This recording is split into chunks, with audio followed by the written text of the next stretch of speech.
काँग्रेसला धक्का. माजी आमदार संग्राम थोपटे भाजपात, बावनकुळे, रवींद्र चव्हाणांच्या उपस्थितीत पक्षप्रवेश. भोर, राजगड आणि मुळशीतील पदाधिकारीही भाजपात.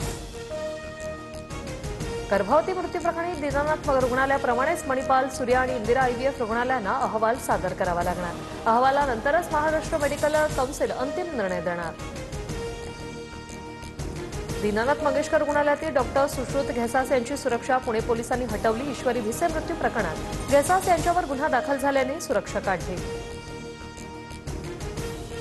विदर्भात 24 एप्रिलपर्यंत सलग 3 दिवस उष्णतेच्या लाटेचा इशारा. चंद्रपुरात सर्वाधिक 45 आणि अमरावतीत 44 अंश सेल्सिअस तापमान. तर गोंदियात दुपारी ट्रॅफिक सिग्नल बंद राहणार.